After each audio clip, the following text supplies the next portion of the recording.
Aujourd'hui, je prie que le Seigneur vous touche et vous visite alors que je vous enseigne sur l'onction du Saint-Esprit. Je rends grâce au Seigneur pour vous et je le dis de tout mon cœur. Jésus précieux, merci pour ton amour et ta bonté envers nous tous. Seigneur, bénis ton peuple puissamment à travers cet enseignement. Oins-les et utilise-les pour ta gloire dans ces derniers jours. Dans Ecclésiaste 9, verset 8, il est écrit « Que tes vêtements soient toujours blancs et que l'huile ne manque point sur ta tête. » Ici, nous recevons un commandement du ciel. Nous devons vivre une vie ointe, car la parole de Dieu nous appelle à être oints, et toute œuvre accomplie sans l'onction est rejetée. Aujourd'hui, plus que jamais, nous avons besoin de l'onction. Dans 1 Samuel 13, versets 9 à 14, nous lisons que Dieu a rejeté Saul pour avoir pris une place pour laquelle il n'était pas oint. Il était roi, mais il a voulu agir comme un prêtre. Samuel lui avait demandé d'attendre, mais il n'a pas su patienter. Il a offert un sacrifice qui ne lui appartenait pas d'offrir, car c'était la responsabilité du prophète Samuel.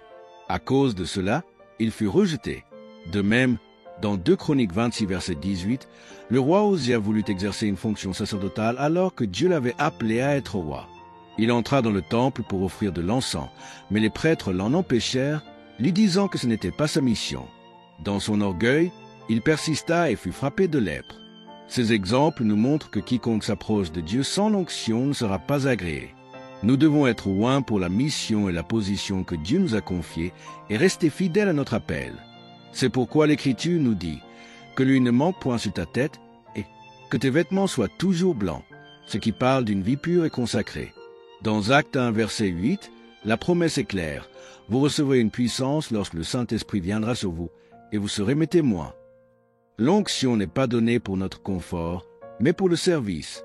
Dieu veut vous utiliser. Peu importe votre âge, il n'est jamais trop tard pour servir le Seigneur et accomplir votre appel. Mais il est essentiel de comprendre ceci. Vous ne pouvez connaître la puissance de Dieu sans connaître la personne du Saint-Esprit. Dieu ne nous appelle pas à chercher la puissance, mais à chercher celui qui est la puissance de la Trinité. Le Saint-Esprit est une personne bénie, douce et merveilleuse, que nous avons désespérément besoin de recevoir chaque jour. Quand quelqu'un recherche seulement la puissance, il risque de tomber dans le fanatisme, car il voudra l'utiliser pour lui-même. Mais lorsque nous cherchons le Seigneur, c'est lui qui nous utilise. Voilà toute la différence. Chercher la puissance pour soi, c'est vouloir se servir du Saint-Esprit. Chercher le Seigneur, c'est se mettre à la disposition du Saint-Esprit pour qu'il se serve de nous. Et cela n'est pas possible, car nous ne pouvons pas utiliser le Saint-Esprit. C'est lui qui nous utilise. Mais lorsque nous apprenons à le connaître, notre prière devient « Seigneur, utilise-moi, je suis disponible pour toi. » Ou en moi, « Seigneur, tandis que je te connais davantage. » Tout repose sur la relation. Le Saint-Esprit est une personne. Je l'ai répété maintes et maintes fois. Mais que signifie le fait que le Saint-Esprit soit une personne? Une personne est un être doté d'intelligence, d'émotion et de volonté. On ne peut pas regarder un corps dans un cercueil et dire « c'est une personne ». Ce n'est pas une personne. C'est simplement un corps, une enveloppe, ce que Paul appelle une tente. Une personne pense, ressent et veut. Le Saint-Esprit est donc une personne, aussi réelle que Dieu le Père et Dieu le Fils. Et oui, il est possible de le connaître. J'ai moi-même fait sa rencontre il y a des années, lors d'un service catholique, où j'ai dit « Je veux te connaître, Seigneur », et ma vie n'a plus jamais été la même depuis. Il est l'Esprit de Jésus, Jésus sans limite, agissant dans nos vies et à travers le monde entier. La Bible déclare dans Romains 8, versets 26 à 27 que le Saint-Esprit nous aide dans notre faiblesse. Nous ne savons pas prier comme il faut, mais l'Esprit lui-même intercède pour nous par des soupirs inexprimables. Celui qui sonde les cœurs connaît la pensée de l'Esprit, parce que c'est selon Dieu qu'il intercède pour les saints. Cela nous montre que le Saint-Esprit a une intelligence, car Dieu connaît la pensée de l'Esprit. Dans 1 Corinthiens 2, verset 10, il est écrit « Dieu nous les a révélés par l'Esprit, car l'Esprit sont tout, même les profondeurs de Dieu. » Il connaît Dieu en profondeur. De plus, il a une volonté, car selon 1 Corinthiens 12, verset 11, il distribue les dons spirituels à chacun comme il le veut. Il agit selon sa propre volonté, car il est une personne divine. Et plus encore, le Saint-Esprit aime. Paul parle de l'amour de l'Esprit. Dans Romains 15, verset 30, nous savons que le Père nous aime. Nous savons que Jésus nous aime. Mais réalisons-nous que le Saint-Esprit nous aime aussi? Il nous aime d'un amour éternel et profond, tout comme le Père et le Fils. Lorsque j'ai découvert ce verset dans les années 70, ma vie a été bouleversée. Éphésiens 4, verset 30 nous avertit, « N'attristez pas le Saint-Esprit. » Oui, il a des émotions. Il aime, il se réjouit, mais il peut aussi être attristé par nos paroles, nos actions ou notre manière de vivre. Il est un ami sensible et saint, profondément engagé dans notre marche avec Dieu. Veux-tu que je te fasse aussi la première partie que tu m'as donnée hier dans ce même style pour que ce soit harmonisé? Ne contristons pas le Saint-Esprit. Il est trop précieux pour être attristé. Croyez-moi, bien-aimé, l'apôtre Paul a prié afin que nous puissions expérimenter la communion du Saint-Esprit. 2 Corinthiens 13, verset 14. Avant de s'en aller, le Seigneur Jésus a promis de nous l'envoyer. Dans Jean 14, verset 16, il a déclaré « Il demeurera avec vous pour toujours ». Et dans Jean 14, verset 26, il a précisé qu'il nous enseignera toutes choses et nous rappellera tout ce que Jésus nous a dit. Dans Jean 15, verset 26, Jésus dit qu'il rendra témoignage de lui. C'est lui qui révèle Jésus à travers nos vies afin que d'autres puissent le connaître. Dans Jean 16, verset 7 à 8, il convaincra le monde de péché. Dans Jean 16, verset 13, il nous conduira dans toute la vérité, car sans lui nous ne pouvons ni connaître ni comprendre la parole de Dieu. Et dans Jean 16, verset 14, Jésus affirme « Il me glorifiera ». Voilà comment reconnaître l'œuvre authentique du Saint-Esprit. Il ne glorifie que Jésus, toujours et uniquement. Il fait partie de la divinité car il est omnipotent, Luc 1, verset 35. Il est aussi omniscient, comme le révèle Ésaïe 40, verset 13 et 17. Qui a sondé l'Esprit de l'Éternel, qui lui a donné conseil. Les nations sont devant lui comme une goutte d'eau, comme la poussière sur la balance. Il est aussi omniprésent, comme le déclare David dans le psaume 139. « Où irai-je loin de ton esprit? Si je monte aux cieux, tu es là. Si je descends dans le séjour des morts, tu es là aussi. » Le Saint-Esprit est la présence même de Dieu, et c'est par sa puissance que nos vies sont transformées. Dès qu'il agit en nous et sur nous, il change nos déserts en champs fertiles, puis nos champs fertiles en forêts abondantes. Ésaïe 32, verset 15. Peut-être que spirituellement, ta vie ressemble aujourd'hui à un désert. Il est capable de la rendre féconde et débordante de bénédictions. Voilà le Saint-Esprit que j'ai rencontré il y a longtemps et qui demeure si réel dans ma vie aujourd'hui. J'ai souvent dit au Seigneur, « Tu peux me corriger, me discipliner, me briser si nécessaire, mais ne t'éloigne jamais de moi. » Car vivre sans sa présence n'a aucun sens. Il vaudrait mieux ne jamais être né que de vivre sans Jésus. Dans 2 Corinthiens 3, versets 17 à 18, il est écrit, « Or, le Seigneur c'est l'Esprit. Et là où est l'Esprit du Seigneur, là est la liberté. » C'est lui qui nous transforme à l'image du Seigneur, de gloire en gloire. Voilà le but de la vie chrétienne, ressembler à Jésus. Certains ne recherchent que la puissance, mais l'onction ne peut venir que de Dieu seul. Personne ne peut la transmettre, seul le Saint-Esprit oint et rend capable. Mais lorsqu'on le connaît, alors oui, l'onction peut reposer sur nous. Il arriva que l'onction vint sur Saul lorsqu'il approcha de David et de Samuel et qu'il prophétisa, tout comme d'autres dans la Bible. Mais cette onction ne demeura pas, elle ne resta pas. L'onction, voyez-vous, si quelqu'un la ressent ou en est touché, c'est parce qu'elle est présente là où il se trouve. Mais si le cœur n'est pas droit devant Dieu, il n'y a pas de véritable bénédiction.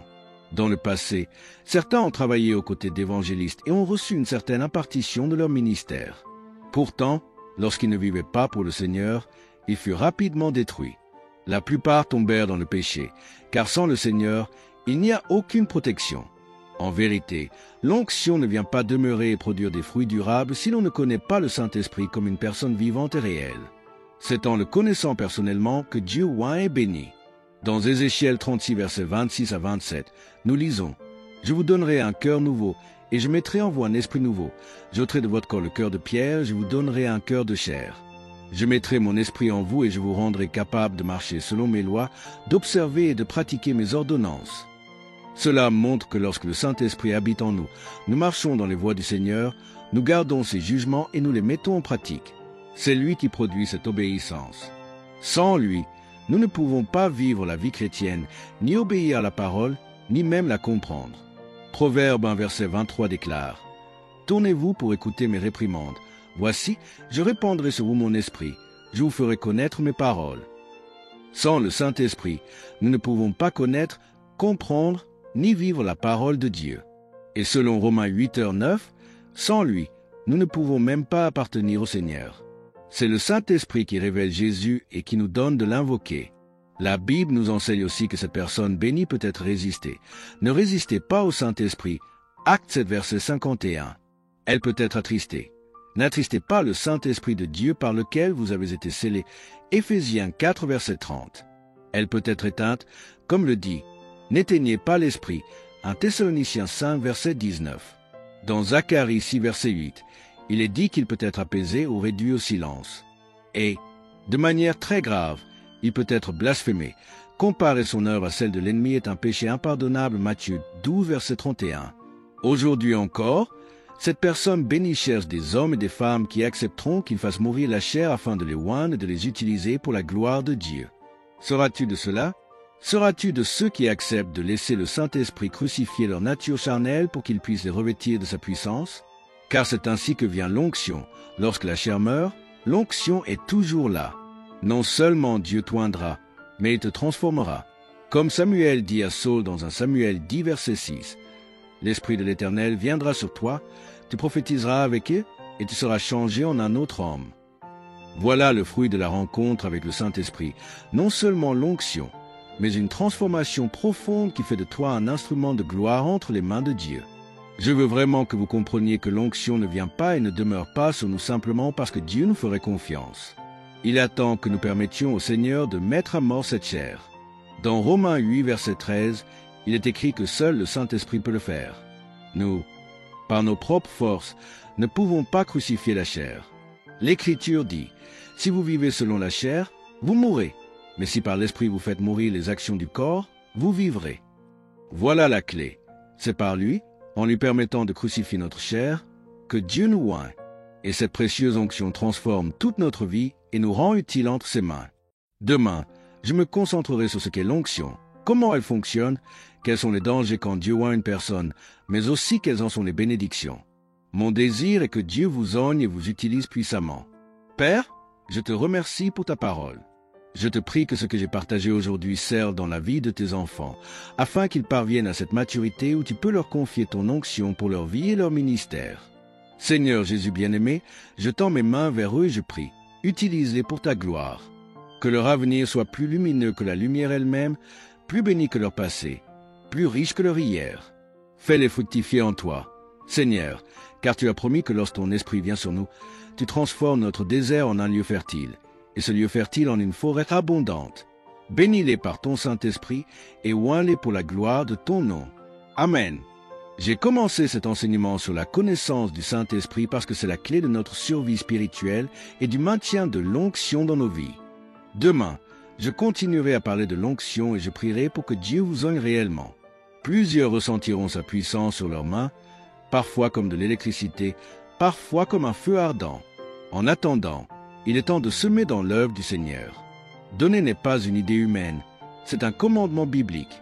Dieu a dit, « Nul ne paraîtra devant moi les mains vides. » Et encore, « Donnez, et il vous sera donné. » Lorsque quelqu'un hésite à donner au Seigneur, cela révèle souvent une faiblesse dans sa marche spirituelle. En réalité, donner n'est pas une question d'argent, c'est une expression de foi. C'est dire, « Seigneur, je te fais confiance, je crois à tes promesses, car tu as dit, « Quand je donne, je reçois. » Si vous avez un besoin financier, il n'y a qu'une seule voie qui fonctionne réellement, donner au Seigneur. Pas pour être vu, ni pour obtenir une faveur humaine, mais pour l'honorer. Quand Jésus est tout pour vous, vous donnez à lui, à travers l'œuvre qu'il a établie. Et lorsque vous le faites, Dieu lui-même vous bénira. Ce n'est pas notre rôle de juger l'utilisation des fonds. Si certains les détournent, Dieu les jugera. Mais lui voit votre cœur, il vous récompensera. Il vous donnera une bonne mesure, pressée, secouée et qui déborde, et vous verrez la moisson revenir encore et encore. Alors, montrons-lui aujourd'hui combien nous l'aimons et combien nous lui faisons confiance, même dans nos finances. Seigneur, bénis ton peuple alors qu'il t'honore avec ses biens.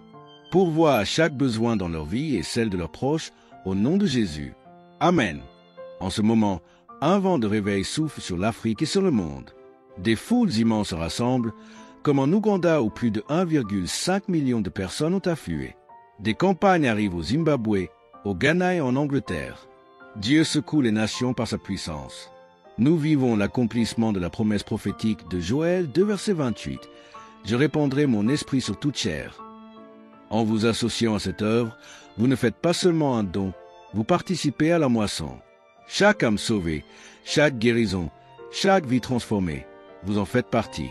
Jésus a dit, « Amassez-vous des trésors dans le ciel » Matthieu 6, verset 20, et Paul a écrit, « Ce n'est pas que je recherche des dons, mais je recherche le fruit qui abonde pour votre compte. » Philippiens 4, verset 17.